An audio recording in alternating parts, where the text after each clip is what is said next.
함께 찾은 말씀은 구약성경 잠언 3장 27절에서 35절 말씀입니다. 잠언 3장 27절에서 35절 말씀입니다. 내 손이 선을 베풀 힘이 있거든 마땅히 받을 자에게 베풀기를 아끼지 말며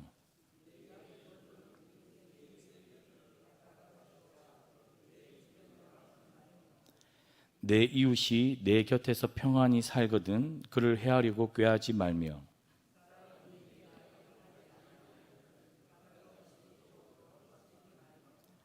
포악한 자를 부러워하지 말며 그의 어떤 행위도 따르지 말라.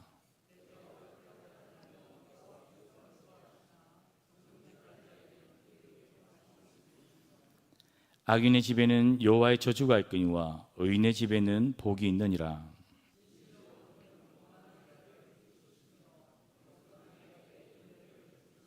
함께 읽겠습니다. 지혜로운 자는 영광을 기업으로 받거니와 미련한 자의 영달함은 수치가 되느니라. 아멘. 계속해서 잠언 말씀을 통해 지혜가 무엇인지, 지혜자가 어떤 삶을 사는 사람인지를 함께 배우고 있습니다. 잠언이 말하는 지혜는 추상적인 개념도 아니고 수학 공식처럼 외운다고 생기는 것도 아닙니다.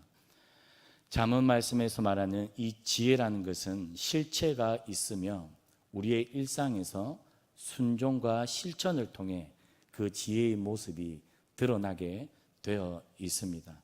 우리가 잠언 말씀을 배워나가며 그 지혜가 우리의 것이 되기 위해서는 배운 그 지혜를 따라 우리가 순종하고 작은 것을 실천하는 것이 굉장히 중요합니다.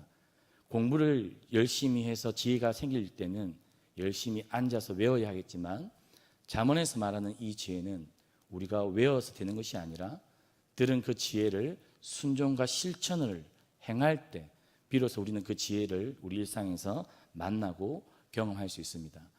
그러한 의미에서 오늘 본문은 지혜를 가진 지혜자가, 하나님을 경외하는 지혜자가 이웃을 더불어 어떻게 사는 모습이 지혜로운 삶인지, 하나님 앞에서 어떻게 살아가는 모습이 지혜로운 삶인지를 우리에게 잘 보여주고 있는 본문입니다.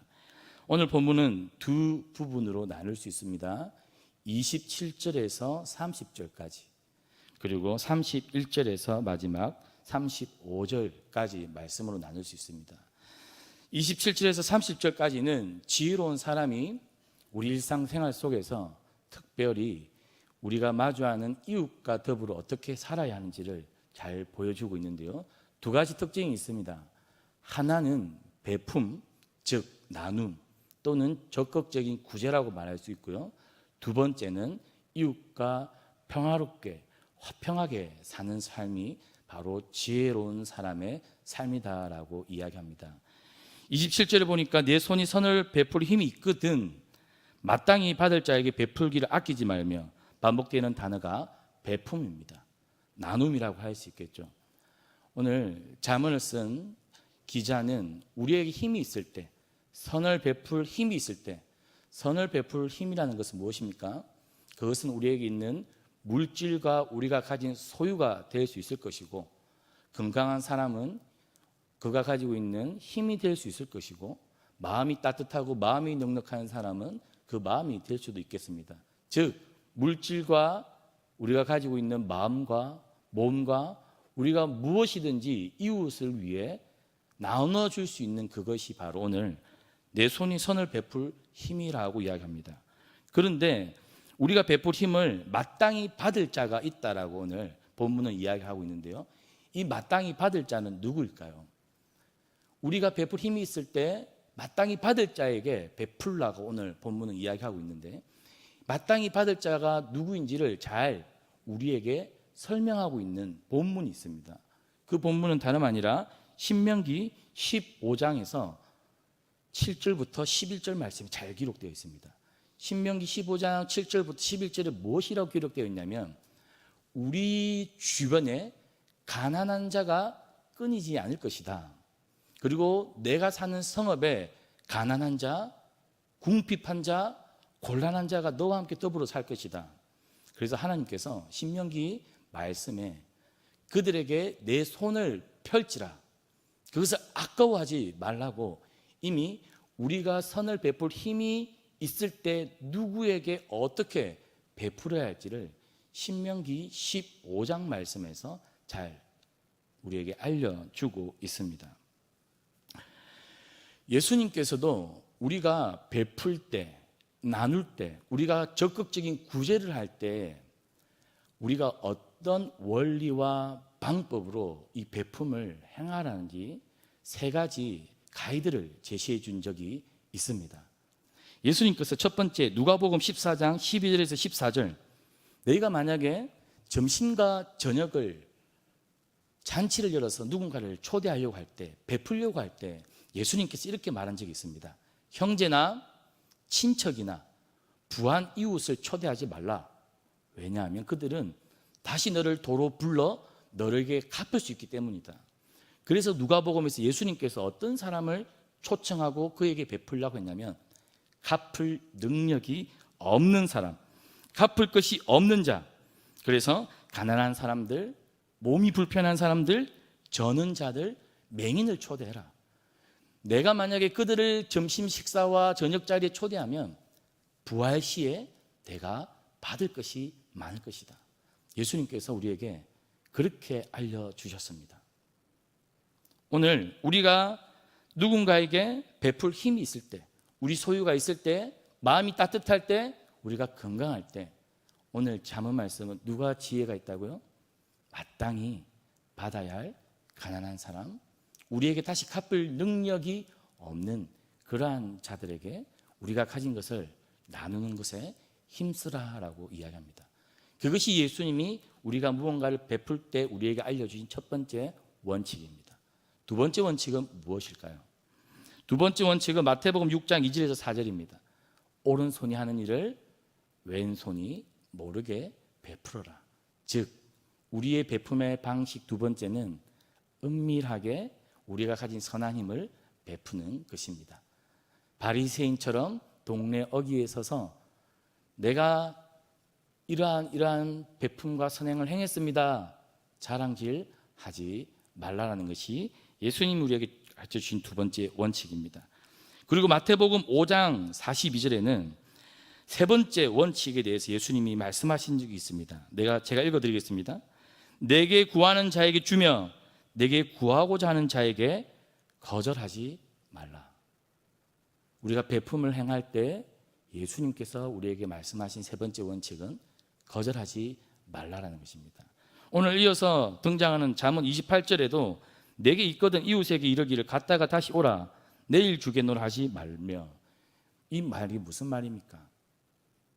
빌려주기 싫은데, 베풀기 싫은데, 나누기 싫은데 우리가 돌려서 우리의 체면을 살리기 위해서 돌려 말하는 방식 중에 하나입니다. 예수님께서 이미 우리의 그러한 마음을 다 아시고 거절하지 말라라고 말씀하셨습니다. 이 모든 베품에 대한 세 가지 원칙을 우리가 기억할 때 지혜로운 사람은 어떤 사람입니까?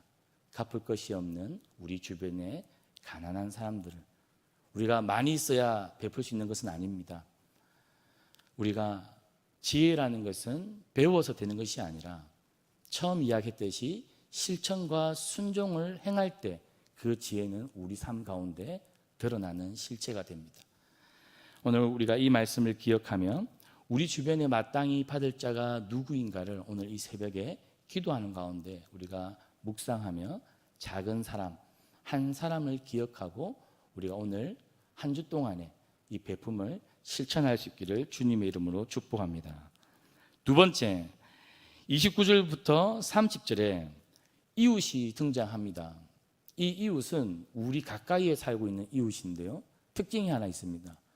그 이웃은 평안히 살고 있고 그 이웃은 특별히 나를 공격하거나 나를 해하지 않는, 나에게 어떤 위협이 되지 않는 그러한 이웃이 내 주변에 살고 있다는 것입니다.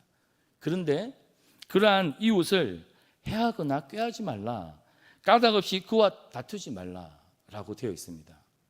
우리의 모습을 한번 잘 돌아봅시다. 우리가 잘 살고 있는 이웃집에 창문에 돌을 던지지 않습니다. 저녁 시간에 맛있는 저녁 준비를 하고 그 저녁 준비에 냄새가 우리 집까지 들어온다고 해서 우리가 문을 두드리거나 화를 내지 않습니다. 그러면 우리는 어떠한 경우에 나에게 위협이 되지 않는 이웃에게 해를 가하거나 이웃과 더불어 다툽니까? 대부분의 경우 우리가 이웃을 시기하거나 질투하거나 또는 내가 옳다라는 생각 때문에 내 이웃을 판단하고 비판하고 정죄할 때 우리는 이러한 일들이 생깁니다. 즉 우리가 이웃보다 더 높은 위치에 서서 교만하게 살아갈 때 우리는 이웃과 더불어 다툴 때가 너무나 많지 않습니까? 교회에서도 어떤 권사가 어떤 집사가 나에게 해를 끼칩니까? 그런 경우가 잘 없습니다. 내 속에서 일어나는 질투와 시기와 판단과 정죄 때문에 우리 관계가 깨어지고 싸움이 일어나고 다툼이 생겨납니다. 그래서 오늘 잠언은 지혜로운 사람은 이웃과 다투지 않고 이웃을 해하려 하지 않는다라고 할 때 우리 안에 이웃을 향한 정죄하는 마음, 이웃을 판단하는 마음, 이웃을 향해 비판하는 마음이 있다면 기도함으로 하나님, 내가 함께 더불어 살아가는 내 가까운 이웃들과 더불어 화평과 평화를 누리는 존재가 되게 하여 주십시오. 그렇게 기도했으면 좋겠습니다. 그러나 살다 보면 꼭 우리 주변에 한두 명은 문제를 일으키는 사람, 불편한 사람, 관계를 깨어내는 사람, 공동체를 어그러뜨리는 사람이 있습니다. 주인공이 되고 싶어하는 사람이 있습니다. 자기 혼자 빛나고 싶어하는 사람이 있습니다. 그 이유가 무엇이겠습니까? 오늘 우리의 마음을 잘 돌아봄을 통해 우리가 하나님 앞에서 지혜로운 사람으로 살아감을 통해 내가 속한 이웃과 공동체 속에서 평화와 샬롬을 일으켜내는 하나님의 지혜로운 사람 되기를 주님의 이름으로 축복합니다. 이어서 두 번째 본문에서는 지혜로운 사람이 하나님 앞에서 어떻게 살아가야 되는지를 두 가지로 압축해서 이야기합니다. 무엇입니까? 34절에 진실로 그는 거만한 자를 비웃으시며 겸손한 자에게 언어를 베푸시나니. 지혜로운 사람이 하나님 앞에서 살아가는 중요한 삶의 태도는 바로 하나님 앞에서 거만하게 살아가는 것이 아니라 겸손하게 살아가는 것입니다. 성경 인물 중에 누가 거만의 대표적인 인물이었고 누가 겸손의 대표적인 인물이었습니까? 거만한 자, 다름 아니라 타락한 천사지요. 하나님께서 그에게 영광과 존귀로 덧입혔지만 그가 더 무별 위에 높은 보좌에 앉으려고 했던 그 거만함 때문에 그는 결국에 타락한 천사가 되었습니다. 그러면 누가 겸손한 자의 대명사입니까? 죽기까지 복종하셔서 자기를 낮추신 예수 그리스도입니다. 그래서 잠언이 마지막으로 보여주는 지혜의 이 결과는 예수 그리스도시죠. 그리고 오늘 잠언은 하나님 앞에서 지혜롭게 살아가는 두 번째 사람은 바로 정직하게 살아가는 자이라고 말합니다. 성경에서 정직하게 살아가는 자의 대명사는 누구입니까? 바로 다윗입니다. 저와 성도님들도 하나님 앞에서 신앙생활을 하다 보면 정직하지 못할 때가 분명 우리에게 찾아옵니다. 다윗도 그러한 상황에 하나님께서 나단 선지자를 보내셨습니다. 그때 나단 선지자가 다윗의 범죄를 꾸짖을 때 다윗은 어떻게 하나님 앞에 반응하였습니까? 중심의 진실함을 원하시는 하나님 앞에 정직한 영을 새롭게 하여 주십시오. 그렇게 눈물로 회개했던 사람이 다윗입니다. 그러나 사울왕은 어땠습니까? 사울왕이 잘못을 저질렀을 때 하나님께서는 사무엘 선지자를 보냈습니다. 사무엘 선지자가 사울왕을 꾸짖었을 때 사울왕은 하나님 앞에서 정직하게 회개한 것이 아니라 변명했습니다.